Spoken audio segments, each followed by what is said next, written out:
Good morning बच्चों। आज मैं आपको प्रेमचंद के फटे जूते पढ़ाने जा रही हूँ।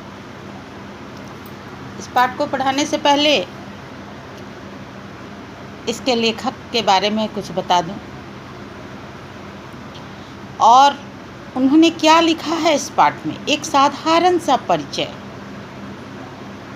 पहले मैं उनका दूंगी।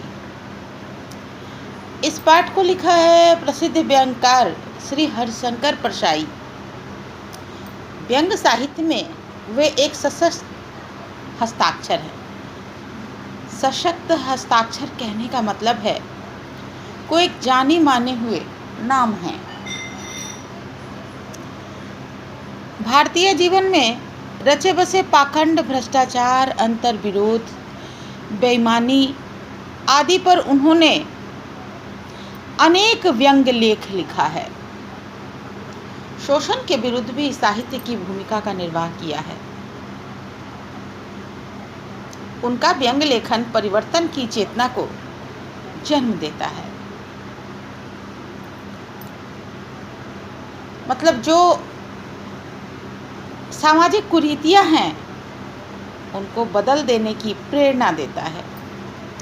कोरे हास्य से अलग इनके व्यंग्य आदर्श के पक्ष में अपनी उपस्थिति दर्ज कराते हैं। हास्य के साथ ही वो व्यंग्य के बारे में व्यंग्य करते हुए सामाजिक कुरीतियों के बारे में इंगित करते हैं और बता देते हैं। सामाजिक, राजनैतिक और धार्मिक पाखंड पर, पाखंड मतलब दिखावा, लिखे उनके व्यंग्यों ने व्यंग्य साहित्य के मूल्यों को निर्धारित किया। प्रस्तुत व्यंग्य में परसाई जी ने प्रेमचंद के व्यक्तित्व की सादगी के साथ एक रचनाकार की अंतर्भेदी मतलब अंदर तक देख लेने वाली सामाजिक दृष्टि का विवेचन करते हुए वर्तमान की दिखावे की प्रवृत्ति एवं अवसरवादिता किसे कहते हैं? अवसर पाकर दूसरे को नीचा दिखाते हुए भी आगे बढ़ जाना, अवसरवादिता पर व्यंग्य किया है। पाठ में प्रेमचंद की वेशभूषा और उनके जूतों के द्वारा एक ओर जहां प्रेमचंद के उच्च विचारों को पाठकों के सामने प्रस्तुत किया गया है, वहीं समाज की स्वार्थी प्रवृत्ति, अवसरवादिता, बनावटी पर, दोहरे चरित्र पर करारी चोट की गई है। लेखक के पास एक फोटो था जो कि प्रेमचंद जी का था, जिसमें उन्होंने अपने पाँव में फटे जूते पहन रखे थे, जिसमें से उनकी उंगलियां भी दिख रही थी, परंतु उनके फोटो में ऐसा लगता था कि उन्हें इस बात की कोई चिंता नहीं है। बस इसी फोटो के अंतर्गत ये सारी कहानी जो है वह घूमती है और हमारे व्यंग्यकार जी इस कहानी के माध्यम से प्रेमचंद्र जी के बारे में क्या क्या कह जाते हैं ये देखिए, और समाज की बुराइयों के बारे में भी जो कह जाते हैं उसे देखिए। फटे जूते पहनने के बावजूद भी प्रेमचंद के चेहरे से विश्वास झलक रहा है। उनकी इस मुस्कान को देखकर लेखक सोचते हैं कि क्या पता उनकी मुस्कान में उपहास है एवं व्यंग्य छिपा है। उन्हें ऐसा लगता है कि वे फोटो खिंचवाने के इच्छुक नहीं थे, किसी ने कहा होगा और वो फोटो खिंचाने बैठ गए होंगे। लेखक इसलिए ऐसा सोचते हैं कि उनका जो पोशाक था, वेशभूषा था, वह बिल्कुल ही साधारण था। फोटो जब खिंचाने कोई जाता है तो अगर उसके पास पोशाक या जूते वगैरह नहीं रहते हैं तो किसी से लेकर पहनकर फोटो खिंचवा लेता है। समाज की इसी सोच को लेखक ने यहाँ देखा है और लिखा है।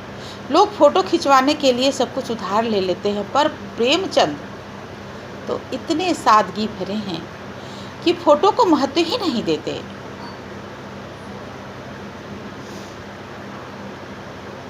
फिर उनकी नज़र प्रेमचंद के जूते की ओर जाती है, जो कि ऊपर से फटा हुआ है। अपने जूते की तुलना करते हुए कहते हैं कि उसका भी जूता अच्छा नहीं है, पर ऊपर से फटा नहीं दिखता है। भले ही उस जूते का तलवा घिसा हुआ है, भले ही उनका पैर लहूलुहान हो जाए, परंतु ऊपर से दिखाई नहीं देता। लेकिन प्रेमचंद का जूता तो नीचे से ठीक है, तलवा नहीं घिसता, परंतु उनकी उंगलियां दिखाई देती हैं।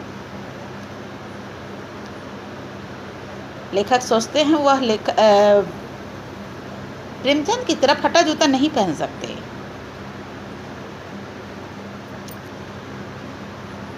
अब देखिए, अब हम अपने पाठ की ओर आते हैं।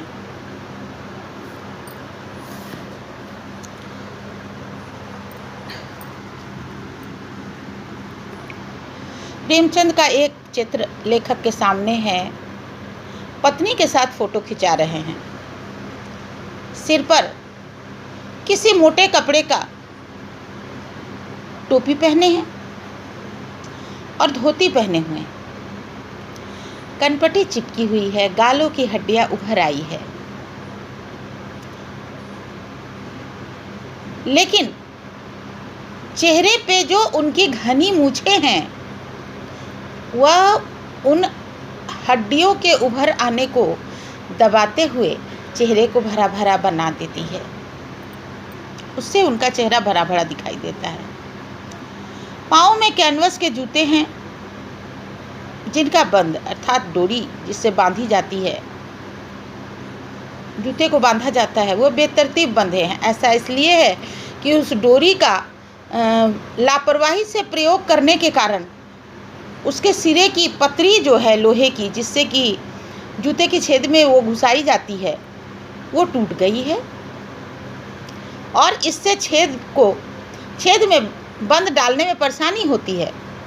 तब प्रेमचंद जी कैसे भी उस डोरी को कस लेते हैं। दाएं पैर का जूता तो उनका तस्वीर में ठीक ठीक दिख रहा है, परंतु बाएं पैर के जूते में बड़ा सा छेद भी दिखाई दे रहा है, जिसमें से उनकी उंगलियां बाहर निकल आई हैं। लेखक की दृष्टि इसी जूते पर अटक जाती है। सोचते हैं, अगर प्रेमचंद जी की फोटो खिंचाने की यह पोशाक है तो पहनने की कैसी होगी। फिर सोचते हैं, नहीं, इस आदमी की अलग अलग पोशाकें ही नहीं होंगी, इसमें पोशाक बदलने का गुण नहीं, यह जैसा है वैसा ही फोटो में खिंच जाता है। मैं यहाँ बता दूं कि प्रेमचंद जी अपने जीवन में बहुत ही तकलीफ झेलने वाले लेखक हैं। शुरुआती जीवन इनका बहुत ही गरीबी में बीता है। तो लेखक यही कहते हैं कि इस व्यक्ति के पास अलग अलग पोशाक नहीं होगी। फिर उनका कहना हुआ कि इसमें पोशाकें बदलने का गुण ही नहीं है। खैर, जैसे भी हैं वही फोटो में खिंचाया है। फिर लेखक उनके चेहरे की तरफ देखते हैं और फिर कहते हैं, मेरे साहित्यिक पुरखे,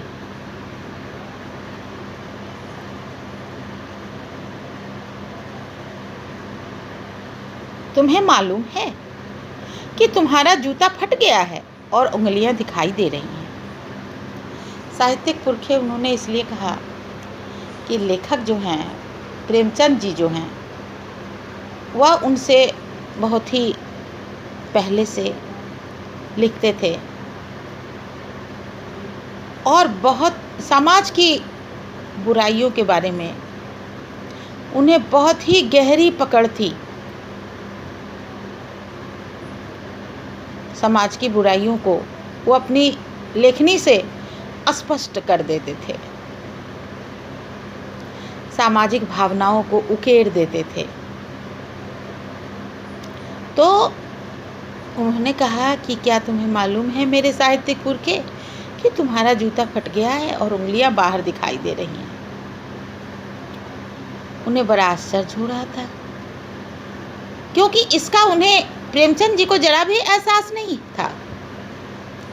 उन्हें जरा सी लज्जा भी नहीं आती, संकोच या झेप भी नहीं होता। आश्चर्य इस बात का भी हो रहा था कि क्या प्रेमचंद जी इतना भी नहीं जानते कि धोती को थोड़ा नीचे खींच लेने से अंगुलियां ढक जाती। उन्होंने ऐसा भी नहीं किया, लेकिन फिर भी उनके चेहरे पर जो बड़ी बेपरवाही और बड़ा विश्वास है, वह लेखक को आकर्षित करती है, सोचने पर मजबूर करती है कि ऐसा कैसे हो सकता है, ऐसे ड्रेस में भी इतना